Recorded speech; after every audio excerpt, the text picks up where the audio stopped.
Olá, meu amigo e minha amiga. Dr. Fábio da EcoClass, com muito prazer convidando você para bater um papo sobre saneamento. E olha, hoje a gente escolheu um assunto que eu considero muito interessante porque é algo tão trivial, tão corriqueiro no dia a dia de uma operação de tratamento de esgoto, que às vezes a gente, que ainda é obrigado a fazer, faz de uma forma tão mecânica e não para ver o quão interessante é. Eu estou falando para vocês sobre a determinação de oxigênio dissolvido, mas não utilizando oxímetros, não utilizando sondas portáteis de OD, não, pelo método de Winkler modificado pela azida sódica. Já fizeram? Imagino que sim. Imagino que seja uma prática ainda recorrente em muitos laboratórios e estações de tratamento de esgoto. E aí eu convido vocês para esse bate-papo, para vermos de perto ali, nos pormenores, nos detalhes químicos, como é feito essa interessante e importante análise. Vamos lá? Então, vem comigo. Então, meus amigos e minhas amigas, nós aqui da EcoClass estamos novamente para um novo bate-papo sobre saneamento. Nós esperamos que esses conteúdos que estamos produzindo para vocês tenham trazido bastante informação e conteúdo e que vocês estejam gostando. Hoje, a nossa conversa, o nosso bate-papo sobre saneamento, girará em torno da medida de oxigênio dissolvido, só que pelo método de Winkler modificado pela azida sódica. Pois é, a gente vai falar de uma metodologia analítica tradicional, antiga, substituída em muitos casos hoje em dia pelos sensores de OD, mas que ainda continua em uso pelo Brasilzão afora. Então, o que a gente quer? A gente quer mostrar os detalhes, as etapas químicas que envolvem essa metodologia, a beleza química, e eu diria a complexidade química que envolvem essa análise que muitos de nós podemos ainda hoje ter que fazer e fazemos de uma forma mecânica. Então, vamos bater um papo sobre a beleza que há no método de Winkler modificado pela azida sódica. Mas, é claro, né, como já é de nosso costume aqui na EcoClass, antes de irmos ao ponto de conversa principal, vamos recortar e contextualizar a situação. E, para isso, a gente vai trocar uma ideia aí sobre os sistemas de aeração em estações de tratamento de esgoto. Para que servem? Por que estão lá? Quais os objetivos? Bom, primeiramente, posso dizer a vocês que um sistema de aeração, um tanque de aeração, ele tem a função de prover a mistura completa do que há lá dentro. Se estamos falando de um crescimento de biomassa em suspensão, ou seja, de flocos biológicos, é necessário que esse sistema de aeração tenha a capacidade de misturar tudo que está lá, todos esses flocos biológicos. Quer seja sistemas com ar difuso, quer seja sistema com aeração superficial, é fundamental que ele tenha capacidade, que ele consiga manter uma mistura completa, sem zonas mortas, sem permitir que haja sedimentação de lodo, sem que haja rupturas nessas estruturas do sistema de ar difuso, por exemplo, os chamados vulcões que aparecem aí no tanque de aeração, quando há esses problemas de ruptura. Não. Uma das funções desse sistema de aeração é deixar o tanque, o reator biológico, desse jeito. Olha que bonitinho que vê aqui na imagem. Ele todo aerado, todo misturado, lindo e bonito. Isso aos olhos de um operador enche os nossos olhos de alegria, porque é um bom sinal. Uma outra função é quando esse crescimento de biomassa ele não é em suspensão. Eu não tenho flocos biológicos, mas eu tenho o crescimento aderido, eu tenho o desenvolvimento de biofilme em áreas superficiais. Logo, eu estou falando aqui de reatores biológicos que possuem biomídias, os processos de MBBR ou IFAS. Nesses processos, o sistema de aeração ele tem a função também, tal qual comentei com dos flocos biológicos, de manter uma mistura completa, ou seja, de permitir a fluidização de todas as biomídias, quer sejam elas tradicionais de PAD, quer sejam elas de espumas de poliuretano. Eu necessito que o sistema de aeração ele tenha uma configuração, uma montagem que permita que essa biomídia passeie por todo o tanque de aeração. Além disso, nos casos desses processos de biomassa aderida, de crescimento, de desenvolvimento de biofilme em biomídias, uma outra função importante do sistema de aeração é auxiliar no controle da espessura desse biofilme. Por quê?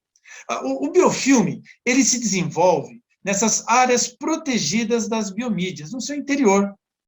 Só que eu não quero que esse biofilme cresça de forma indefinida, porque se isso acontecer, eu posso ter o entupimento, a colmatação desses espaços das biomídias, e isso vai prejudicar a performance do meu processo. É graças às tensões de cisalhamento e à turbulência e a todas as rotações que ocorrem nessas peças, provocadas pelas características hidrodinâmicas do meu reator, que eu consigo controlar o crescimento desse biofilme, mantendo uma espessura tal que permita que os processos metabólicos ocorram de maneira satisfatória. Então, o sistema de aeração, ele, se bem construído, ele é um dos itens básicos para eu ter a eficiência do meu processo.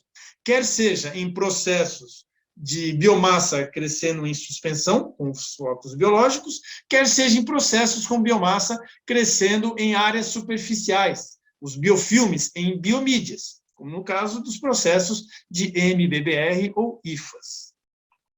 Agora, é claro, né, se a gente fala em sistema de aeração, todas essas funções que eu acabei de comentar com vocês, elas são primordiais e são fatores de eficiência ou de ausência de eficiência na minha planta de tratamento. Mas é inegável que a principal função do sistema de aeração, aliás, aquilo da onde parte a premissa de seu dimensionamento, é atender a demanda de oxigênio para os processos metabólicos. Né? E quais são esses processos metabólicos que encontramos num reator biológico aeróbico? O mais comum, ou que sempre estará lá, posso até arriscar dizer assim, é as demandas de oxigênio provocadas pelas bactérias heterotróficas aeróbias carbonáceas, aquelas que vão remover a matéria orgânica através dessa reação de combustão, onde o oxigênio, nosso comburente, vai reagir com a matéria orgânica, o nosso combustível, mineralizando-a e liberando energia para a manutenção, desenvolvimento e reprodução dessas bactérias carbonáceas. Logo, o sistema de aeração, e aqui eu estou me referindo não só aos aeradores superficiais ou ao sistema por ar difuso, mas também ao seu soprador, né, que é onde vai nascer, digamos assim, esse ar que será insuflado artificialmente no reator biológico. Ele tem que ser concebido de tal maneira que esse O2 aqui esteja em quantidade para atender a essa carga orgânica que será introduzida no reator biológico. Então, é importante que o meu sistema de aeração atenda à demanda dessas bactérias carbonáceas. Em algumas situações, o meu reator biológico, meu processo de tratamento, ele prevê também a ocorrência de nitrificação, da conversão da amônia em nitrato. Essa nitrificação, a conversão de amônia em nitrato, é um processo biológico levado a cabo por bactérias aeróbias quimioautotróficas, que oxidarão, com o uso do oxigênio, a amônia, transformando-a no último estado de oxidação dos compostos nitrogenados, transformando a amônia em nitrato. E nessa oxidação da amônia em nitrato, ocorrerá a liberação de energia, que tal qual disse para vocês agora há pouco, para as bactérias carbonáceas, energia essa que será utilizada na manutenção, no desenvolvimento e na reprodução dessas bactérias quimioautotróficas nitrificantes. Logo, quando o meu processo prevê, além da remoção da matéria orgânica, a ocorrência de nitrificação, o meu sistema de aeração tem que atender a essas demandas das bactérias carbonáceas e das bactérias quimioautotróficas nitrificantes. Ótimo, perfeito, entendi tudo isso. Mas como que eu sei se o oxigênio dissolvido, nosso famigerado OD, está numa concentração tal que atenda a essas demandas? Porque, vejam bem, as funções anteriores que eu comentei sobre o sistema de aeração, no que diz respeito à sua mistura, ou mesmo ao controle da espessura do biofilme em biomídias, visualmente eu consigo checar. Visualmente, eu consigo olhar para um reator biológico e saber se essas situações estão ocorrendo de forma satisfatória. Mas, visualmente, eu não consigo saber se o oxigênio dissolvido presente no meu reator biológico está atendendo às demandas de remoção de matéria orgânica e ou também de conversão de amônio em nitrato da nitrificação. O que isso significa, meus amigos e minhas amigas, é que eu tenho a necessidade de medir a concentração de OD nos tanques de aeração. Eu preciso conhecer qual é esse valor, para saber se esse valor é condizente às demandas que eu terei no meu reator biológico. E aí, como que eu faço isso? Como que eu meço esses ODs? Bom, hoje em dia, nós temos os sensores de campo de bancada, que empregam um método eletrométrico na determinação da concentração desse OD. Basicamente, temos aí dois conceitos de oxímetros. Uma tecnologia um pouco mais antiga, onde o eletrodo, o sensor em si, ele possui uma membrana seletiva ao oxigênio dissolvido. O outro, com uma tecnologia mais moderna, é o chamado, emprega o princípio da luminescência, o LDO, baseado no fenômeno de emissão de um comprimento de onda que estimula o oxigênio e que devolve um outro comprimento de onda para o sensor. É o fenômeno da luz azul pulsada.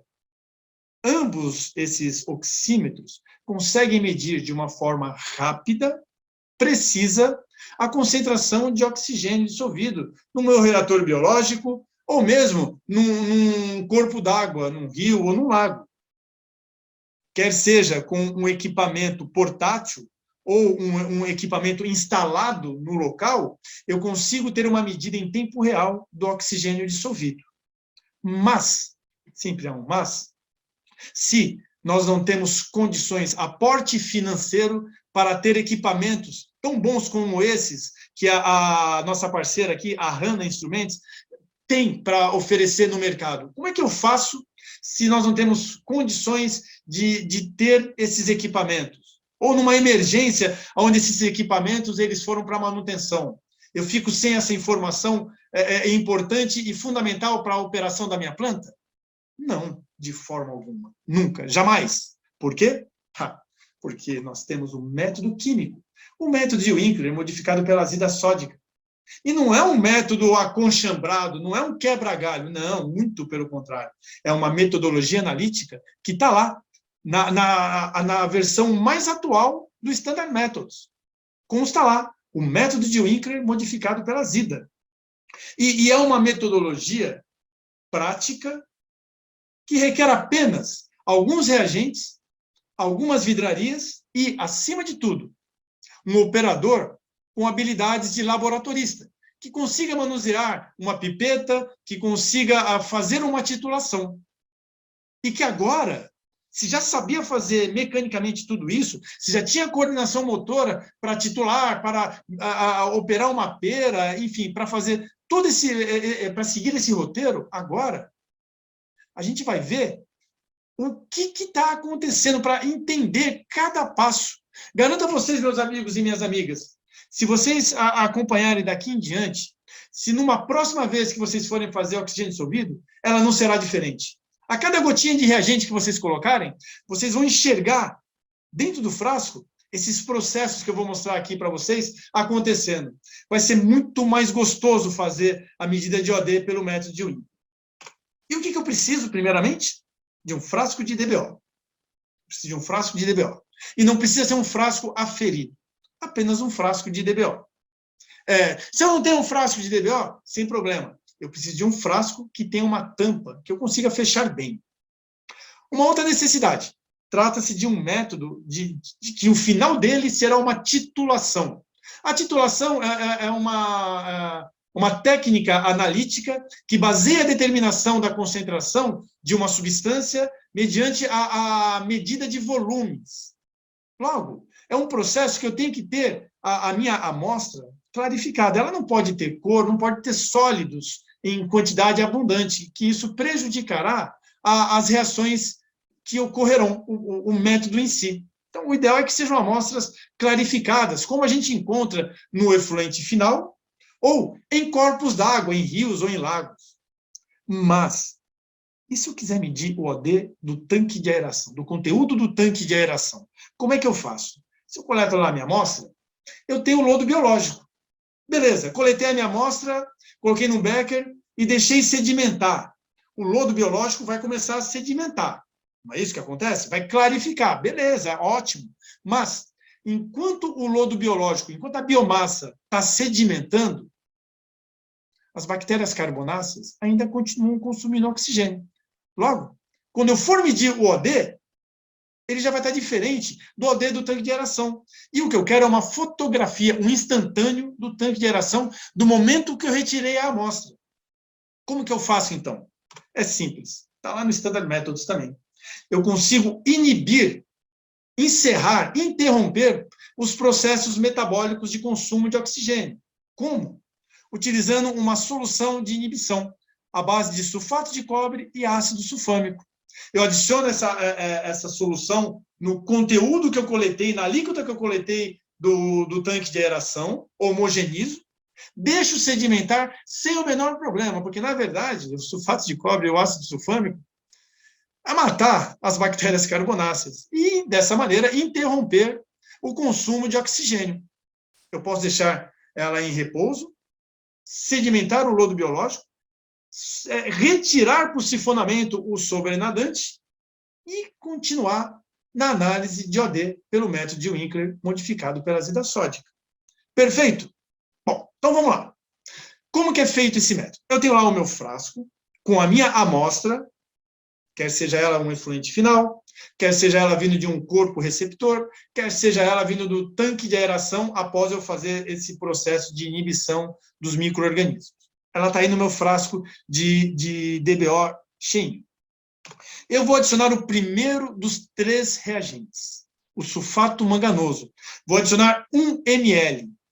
E esse 1 ml, esse volume, já é um volume em excesso, prevendo a maior concentração de oxigênio dissolvido possível de ser encontrada na fase líquida. Vai sobrar sulfato manganoso, e essa sobra não é um problema analítico. Essa sobra é a garantia de que terá sulfato manganoso para reagir com todo o oxigênio dissolvido. Então, eu adiciono 1 ml de sulfato manganoso, está aqui dentro, e em seguida, imediatamente, eu vou adicionar o segundo dos 3 reagentes. Essa mistura aqui de 3 produtos químicos, o álcali, o iodeto e a azida. O álcali, iodeto, azida. Vou colocar aqui dentro do frasco 1 ml. Bom, para que serve a azida? E vejam, é esse produto, esse reagente que empresta o nome à metodologia. Método de Winkler modificado pela azida sódica. Vejam que isso aqui é uma azida sódica. Qual a função da azida? A função da azida é evitar eventual interferências de compostos nitrogenados ao longo da determinação do oxigênio dissolvido por essa metodologia. Então, ela evita que ocorram essas interferências. E o álcali? Qual que é a função do álcali? O álcali é um hidróxido de sódio. Vejam, eu tenho a azida sódica e aqui eu tenho o hidróxido de sódio. Observem a ação do íon comum. Eu estou usando o mesmo cátion nos meus reagentes. A gente vai ver que isso vai se repetir aqui quando falar do iodeto. Tá? Qual que é a função do hidróxido de sódio, do álcali? É a função de todo alcalinizante, elevar o pH. Por quê? Bom, aqui dentro eu já tinha o sulfato manganoso, né? Eu já tinha o manganês. Esse manganês, ele vai agora reagir com as hidroxilas acrescentadas pelo álcali. E vai ocorrer a reação e a formação desse hidróxido de manganês, dessa base. O hidróxido de manganês formado imediatamente reagirá com o oxigênio, formando o óxido de manganês, um precipitado amorfo de cor acastanhada. Vejam bem, meus amigos e minhas amigas, o manganês estava aqui, o oxigênio também estava aqui. Porém, eles não reagem diretamente. Foi necessária a formação de uma espécie intermediária do hidróxido de manganês, daí a necessidade do álcali, para que o hidróxido de manganês precipite o oxigênio dissolvido. Nesse momento, meus caros e minhas caras, não há mais OD, não há mais oxigênio dissolvido, não há mais O2 em solução. Todo ele precipitou-se na forma de óxido de manganês. E nós estamos falando aqui de uma proporção estequiométrica. Uma quantidade X de óxido de manganês formará uma quantidade X, uma quantidade X de oxigênio dissolvido formará uma quantidade X de óxido de manganês. Mas não terminamos aí. Nós ainda temos aqui nesse segundo reagente o iodeto de sódio. E ele está aqui em solução. Ó. Porém, nesse momento, ele não participa de nada. Ele só está ali, quietinho, observando a precipitação, a fixação do oxigênio dissolvido na forma de óxido de manganês. Ele vai poder participar apenas após a adição do terceiro e último reagente, do ácido sulfúrico concentrado. Igualmente, 1 ml. E aí, amigos e amigas, eu faço um parênteses aqui só para reforçar o cuidado que temos que ter ao manipularmos o ácido sulfúrico concentrado. Não podemos esquecer que a reação do ácido sulfúrico com a água é uma reação exotérmica, que libera muito calor, calor suficiente para ferver imediatamente a água. Então, quando eu adicionar esse 1 ml de ácido sulfúrico concentrado no meu frasco de DDO, tem que ser com cuidado, pelas paredes do frasco, porque se eu for imprudente, é possível que ocorra uma fervura, respingos, e esses respingos de água fervendo possam vir a me provocar queimaduras. Então, eu tenho que ter esses cuidados. Então, nunca é demais lembrar, usemos EPIs, luvinha, jaleco e óculos. E muito cuidado ao manusear esse produto químico, hein? Beleza? Fechamos os parênteses e voltamos aqui para a nossa programação normal. Eu adiciono 1 ml de ácido sulfúrico. E aí, voilá! Olha a mágica acontecendo. Aquele precipitado amarronzado, acastanhado de óxido de manganês, ele se dissolve e dá lugar a essa coloração amarelada aqui. Ó. O que é isso aqui?